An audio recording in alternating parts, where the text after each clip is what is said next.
Ladies and gentlemen, Juan John here at the Heartbreaker Lounge with Mr. Richard Hoover of the wonderful Santa Cruz Guitar Company.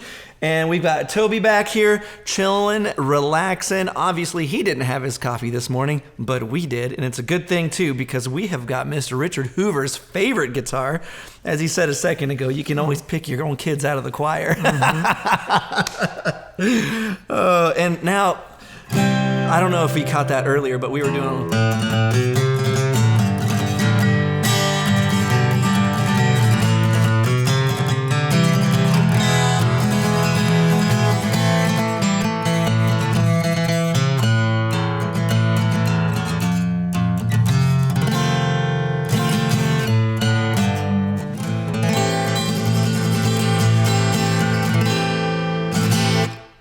Yeah.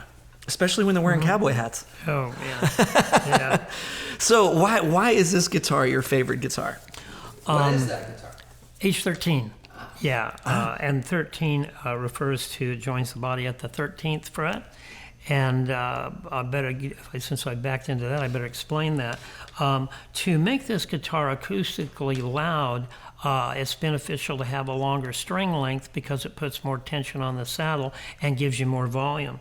And to do that on a 14 fret guitar would put the bridge off of the ideal spot to generate the string energy and the volume. If we join at the 12th fret, it would be off the other direction. But at 13 frets, we can get the long scale in the bridge in the optimal position for sound. And we actually get away with it.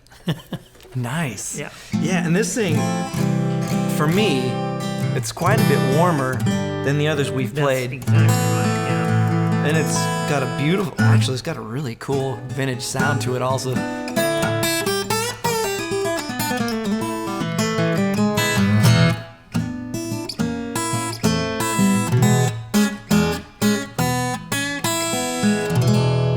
I've never played a guitar that was joined at the 13th fret.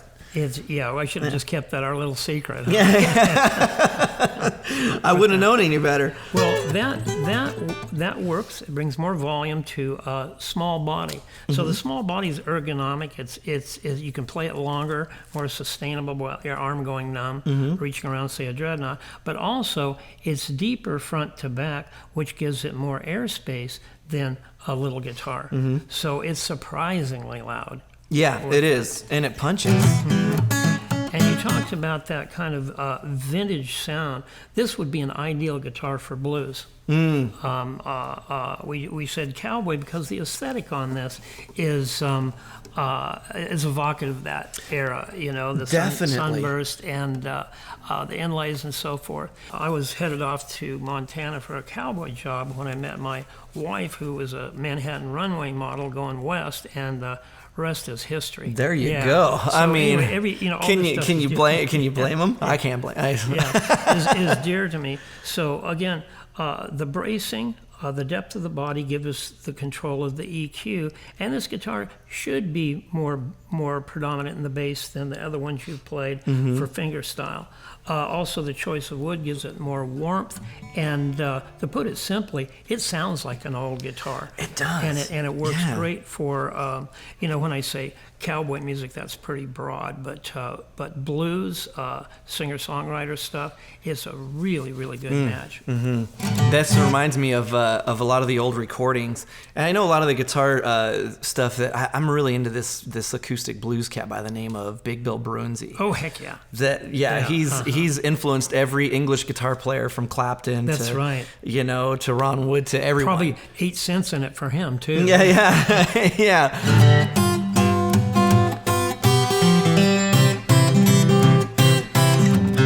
Oh yeah. Yeah, the guitar shuffle.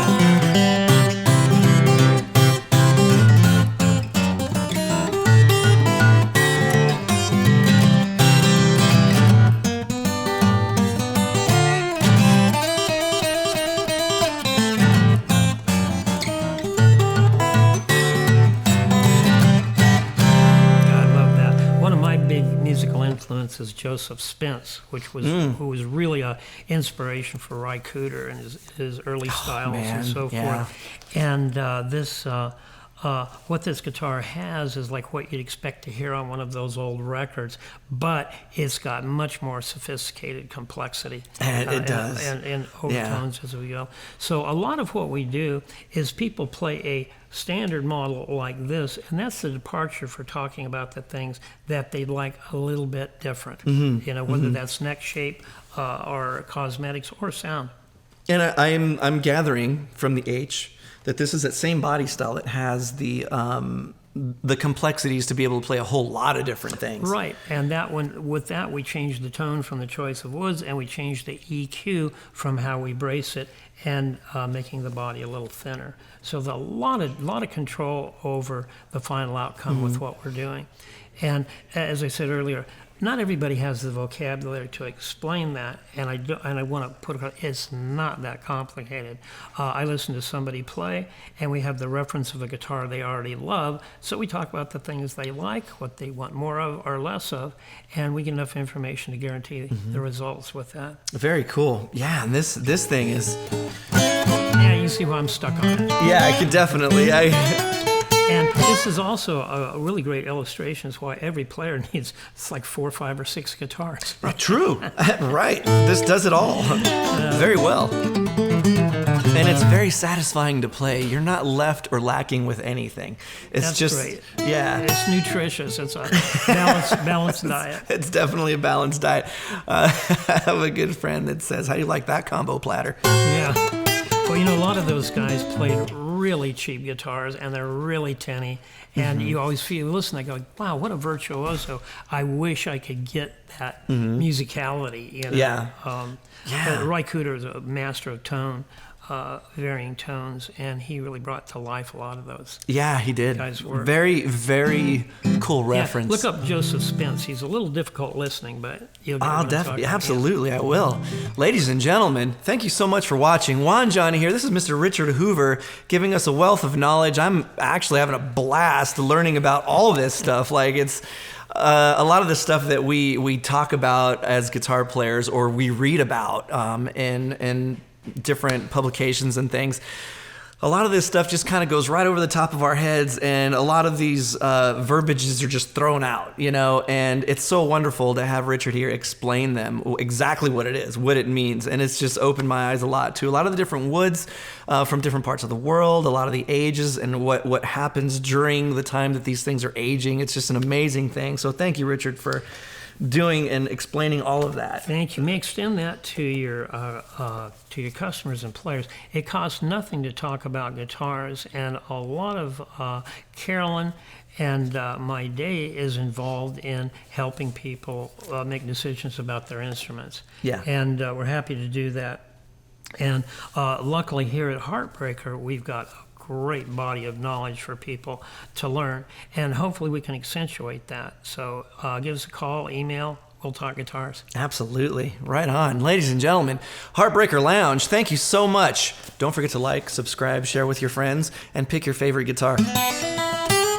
This one's Richard's favorite guitar. I can see why.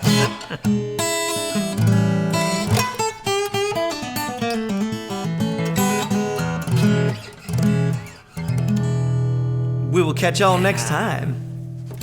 Good job. Thank you. You too. Man.